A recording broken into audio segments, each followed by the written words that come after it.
Everyone, I am so pleased to be here, and I'm pleased to close this incredible day by building, especially on what John indicated on how we start to shift our relationship with science and understand the importance for policy, but also on what Johan indicated, which is we are so close to losing the European Green Deal. And why is that? Because there's one word that we have not talked about, and that is the emotion of science. Making science felt by every single one of us. So I'm going to ask you to stand up.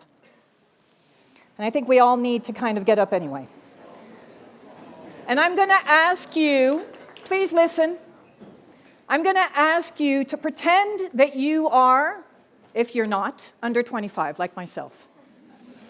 And I want you to close your eyes.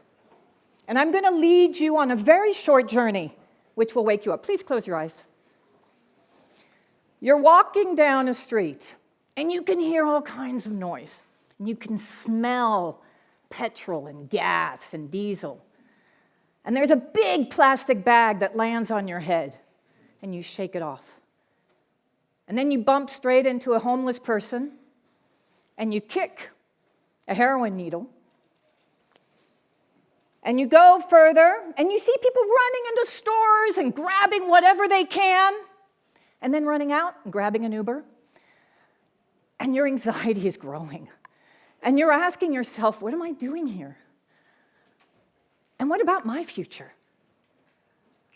And not far from you, there were floods, and then there were droughts, and then there was a big ball of fire that eliminated an entire village. You're the first generation to make less than your parents.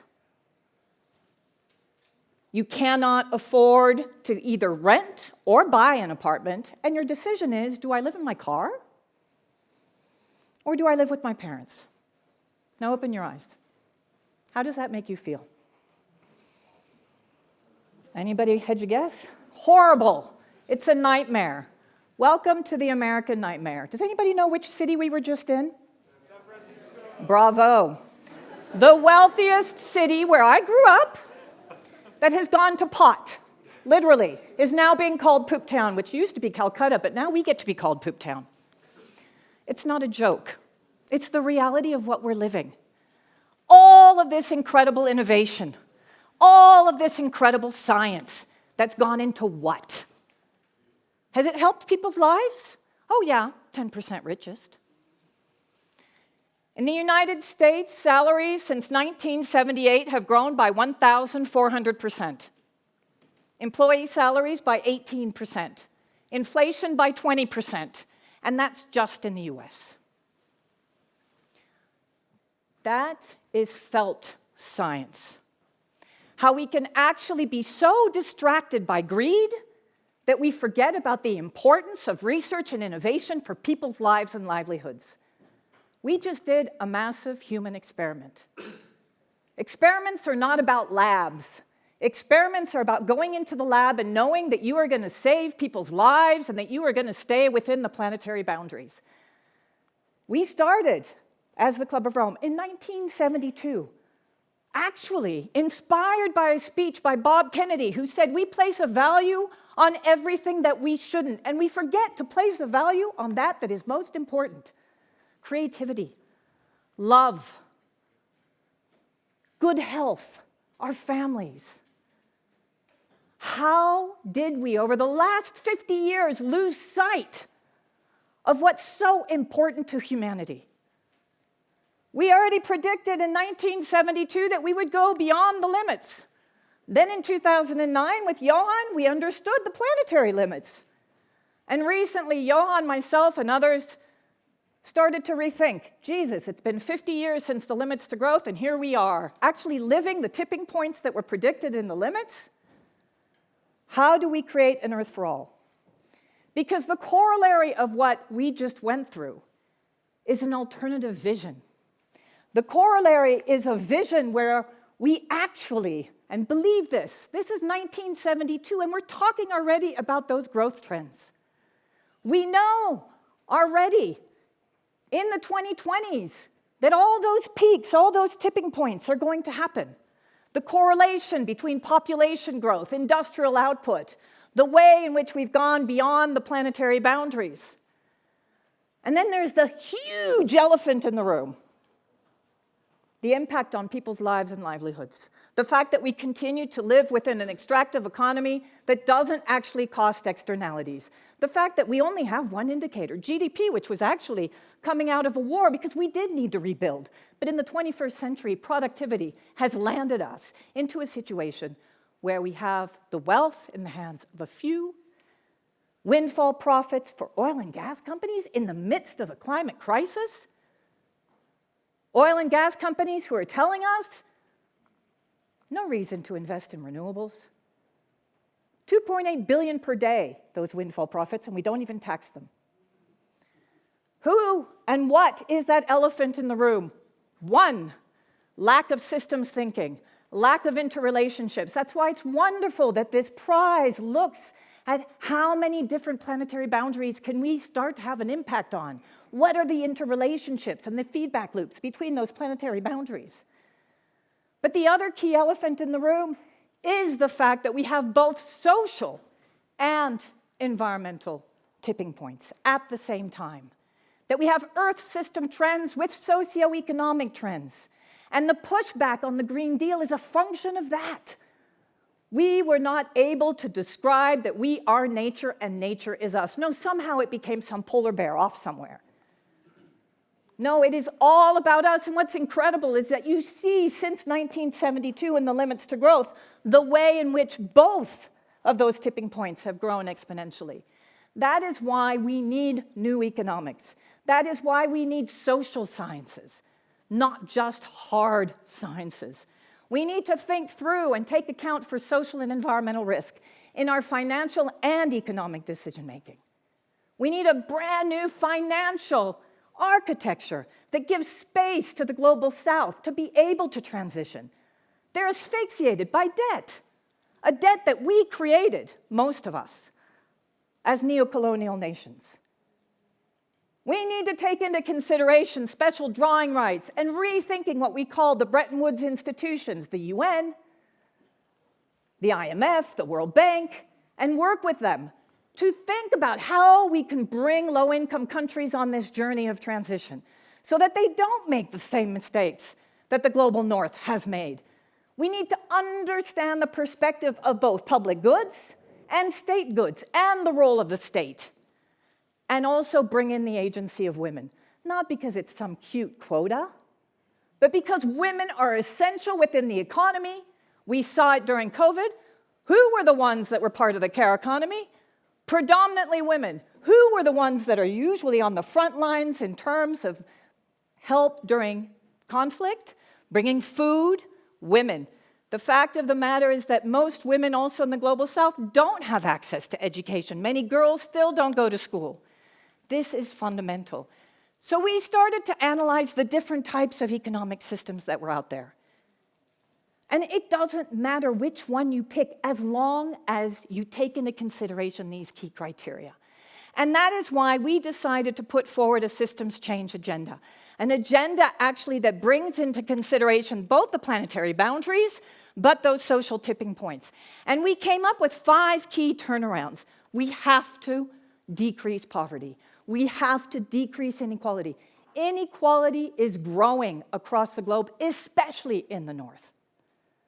We have to ensure that we empower women and boys because, sorry guys, but if you look at the statistics, most of the radical right has also been elected by young men. Somehow there's a disconnect between how we can make men think differently within our society alongside empower women and really build the future of tomorrow. Create that stability that we need. And then, of course, the usual suspects, food and energy, because we need to survive. But the fact is, global well-being is decreasing because we haven't taken care of those 5. Social tension is increasing. And the average well-being index, which we put together through analysis through our system dynamic model, is actually really going down across the globe again. And 74%, on the other hand, of citizens want a well-being economy. So this is what some of our system dynamic model looks like. We call it the spaghetti. It's pretty complex. You can put some bolognese on there, you can put some cream sauce, but the fact of the matter is that you can go from population growth and deaths and mortality and understand the difference in demographics all the way to public spending per person, social trust. But here's the key aha moment. And this is when Johan looked at me and we both looked at each other and we said, oh dear, the speed of action on planetary boundaries is a function of the speed of action on inequality and poverty. Full stop. And we already know in all of our discussions with the UN that the Global South often says we don't want to discuss the planetary boundaries because we need to talk about survival, let alone trying to thrive. So what we wanted to do is to make sure that we had key principles in building this system dynamic model. We wanted to bring in inequality, ecology, ensure that we looked at the public sector and the role of the public sector. And I just realized that you're all still standing. Oh my God. If anyone wants to sit down, please go ahead. But otherwise, it's kind of nice to stand. You're more than welcome. We need to bring... Sorry, guys. That's why everybody was so attentive. I love it. If you look at these key principles, the interrelationship between all of them, the data, the science that was between every single one of these principles, putting sound science, data, and evidence behind system dynamic thinking, and then moving from this into two key scenarios. And the scenario I led you through was the too little, too late scenario. And that too little, too late scenario is today. It exists now. It's the fact that we have so much of our innovation going into testosterone-induced joyrides to the moon or geoengineering, rather than thinking about what we already have in terms of solutions. Micro solutions, community solutions, or macro solutions, investing in renewables where we already know we're at price parity. That's the too little, too late scenario. But there's also the giant leap scenario. That's the real dream. And that's a vision, an alternative future that we can create. Societies that are more resilient, that are resilient to extreme events, but also where we as citizens can thrive, not just survive. Societies where we see through the giant leap that we're actually bringing more people on the journey, where they feel the importance of protecting nature through the nature restoration law, where they feel the importance of actually community development, where they feel the importance of regenerative food and regenerative agriculture, because we're actually helping the farmer to transition towards regenerative agriculture. That is the giant leap scenario. And you can see that if we put in those 5 key turnarounds already in the 2020s, we're going up, whereas the giant leap, the too little, too late, is going far down. You continue to feel the pollution, you continue to see increased mortality, you continue to see us bypassing 1.5. I mean, one thing that Johan did not mention, let us not forget the cost of inaction.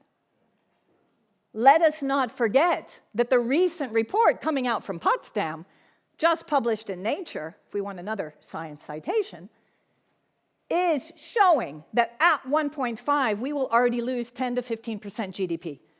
So my question is, shouldn't we be buffering productivity? If we're only focused on GDP growth, we're never going to meet our GDP growth percentiles. But if we start to look at well-being economies like Iceland, Wales, Scotland, New Zealand, and many others who are starting to look at this, they're actually getting in new indicators where they can really start to measure the quality of life, like access to hospitalization, access to social care, access to education. Wow, what a thought. You're actually starting to measure the importance of how people feel, not just how much money you're putting into shareholder profits. Because that is the current economy, ladies and gentlemen. It's an over-financialized economy that only functions with regard to whether or not shareholders are making their returns. That's why we need to focus on inequality as well. That's why the giant leap is very much targeted towards ensuring that we have more people that actually are able to meet life satisfaction, to get their $695 per day. which many don't. But what's extraordinary is what we have seen is it already also reduces social tension. All of those farmers in the streets, all of those young activists in the streets, all of those industrialists that are pushing against the Green Deal.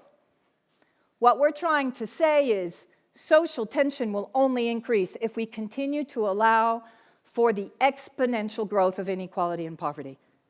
And of course, the compound effect of climate change and more migration is not going to help. It will only make it worse. So this is the decisive decade. All of you who are here, you young people, be part of this change. Create that alternative future. Show that there is another way. Be bold. Leonora, did anybody come up behind her? I tried. I tweeted as much as I could, John. I said, you go, girl. By herself with her chancellor telling her that she was going to lose her job. And she woke up that morning and she decided when she looked at her kids in the eyes that she was going to be part of history. That her legacy was going to stand up for what she believed in. And luckily, she's got the law on her side, too. There is too much bad news to justify complacency, or I would even add, complicitness, ladies and gentlemen. But there is too much good news to justify despair. This is what Dana Meadows said, my heroine, one of the key authors of The Limits to Growth, and a member of the Club of Rome. We have now translated our book into 10 languages. We have made this a journey, an initiative. It's not just a publication. It's not just a science journal. All of that is fundamental. But we decided we needed to translate that alternative future into a vision so that people could see that there was another way and that they could join us to create what we call an Earth for All. Thank you very much.